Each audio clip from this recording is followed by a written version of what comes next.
Alright, this is our first video on the humanistic approach. So the humanistic approach is referred to as the third wave in psychology, as it followed on from the behaviourists beforehand and then the psychodynamic psychologists like Freud before that. It was developed in America in the early 1950s and is still having an influence even today. So humanism was intended to offer a less deterministic and artificial approach than previous approaches like behaviourism and the psychodynamic approach. It focuses on personal responsibility and free will rather than determinism. It focuses on human experiences and the uniqueness of life, the meaning of life, freedom and choice rather than behaviour, like the behaviourists, and emphasises the importance of the individual striving for personal growth and fulfilment, which we'll look at when we look at self-actualisation.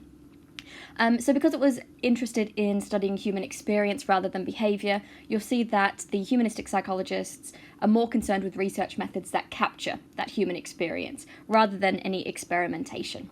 And it was developed by Abraham Maslow and Carl Rogers in the 1950s, and some of these names you might recognise from other studies.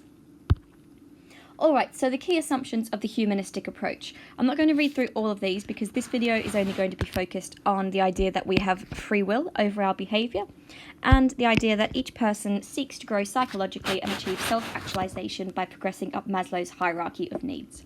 The other three we're going to be looking at in our next humanistic video. Okay, so unlike most other approaches, humanistic theories emphasise that humans are self-determining and have full conscious control over their destiny, i.e. they have free will. So this is the notion that humans can make choices and are not determined by biological or external forces. Now, this isn't to say that we're not free to do absolutely anything at all. The humanistic approach acknowledges that we are subject to internal and external forces. So, for example, we are subject to biological constraints and societal constraints. But humanists believe that human beings are able to make significant personal choices within those constraints imposed by internal and external forces. So, most scientists would argue that this notion of free will is actually incompatible with science, which really relies on determinism, i.e. cause and effect. So if we think about this, if we think about any experimentation, the effect on variable y is determined by the manipulation of variable x, and this is causing cause and effect. And so this is a very scientific notion, whereas the humanistic approach doesn't believe in determinism, and this is why the humanistic approach quite proudly calls itself anti-science. Alright, so this happy-looking chap here is Abraham Maslow. Maslow believed that humans are motivated by needs beyond those of basic biological survival. Unlike psychoanalysts like Freud, Maslow was not interested in what went wrong with people, but rather he was interested in finding out what could go right with them. And he was famously quoted as saying, it's as if Freud supplied us with the sick half of psychology, and now we must fill it in with the healthy half. So he thought that the core of human nature is the desire to grow and develop to achieve our full potential, referred to as self-actualisation. So he was really emphasising the importance of personal growth and fulfilment. And his ideas opened the door for later movements in psychology, such as positive psychology, which is quite popular at the moment, and happiness psychology as well. Okay, so this is what Maslow is most famous for, his hierarchy of needs. Just before we begin, this actual pyramid, this visual pyramid, wasn't part of Maslow's original theory, but the hierarchy of needs is usually presented in this way, and I'm sure that this is what you've seen before, whether in other subjects, or perhaps even in memes on the internet either.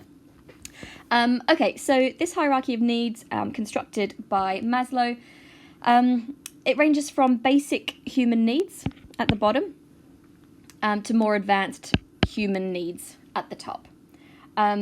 Each level must be fulfilled before the person is able to move up and progress to a higher need and ultimately reach self-actualisation at the top here.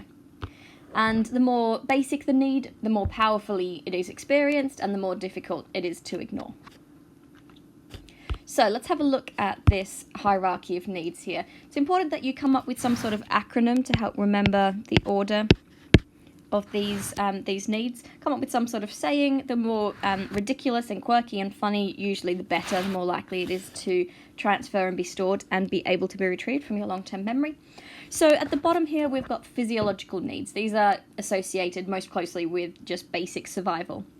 So you'll see here some examples of breathing, oxygen, food, water, sex, sleep, homeostasis, etc.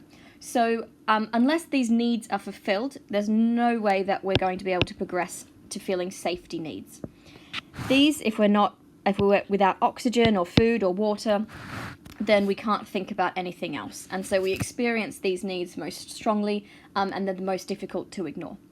So once these needs have been satisfied, we can then move up to safety needs. So this is safety in a variety of senses. Safety of security in body, safety of employment, of resources, making sure that you have a roof over your head, all of that kind of thing. We then move up, once those are satisfied, to fulfilling our love and belonging needs. So this is feeling like a sense of community, feeling like you belong within your family, within a friendship group, and sexual intimacy is also included here in this love and belonging level as well.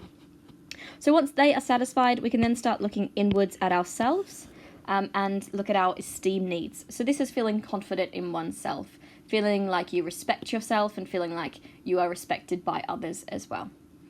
And then, if and then only if all of these needs have been fulfilled, can we achieve self-actualization.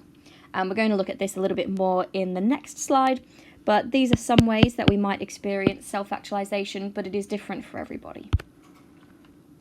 So, Maslow believed that each individual has the innate desire for personal fulfillment, and this is what he called self-actualization.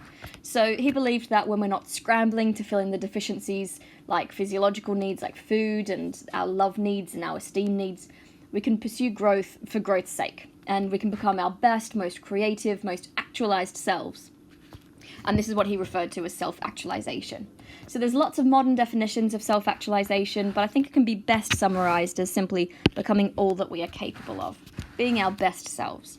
And this is going to be unique to the individual, obviously, but it can be pursued in many different ways.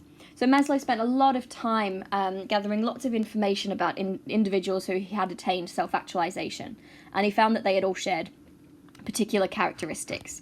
So some of those was basically accepting yourself and accepting other people, warts and all, believing that you have a sense of purpose, having an accurate perception of reality, of the world around you, being level-headed, being authentic, being your true self, having a good moral compass, being creative. All of these things he found in people who had achieved self-actualization. So self-actualization, as we said, can be pursued in many different ways depending on the individual. So some examples, it could be via work or sport or art or music. But all of those, no matter how you're achieving it, you're still sharing those characteristics. You're still able to have a sense of purpose and level-headedness and authenticity. I think my favourite description of self-actualization is continued freshness of appreciation for routine things, like the sunset or an old friend. So seeing the goodness in life, even in the mundane. And I think that's a really, really nice way to describe self-actualization.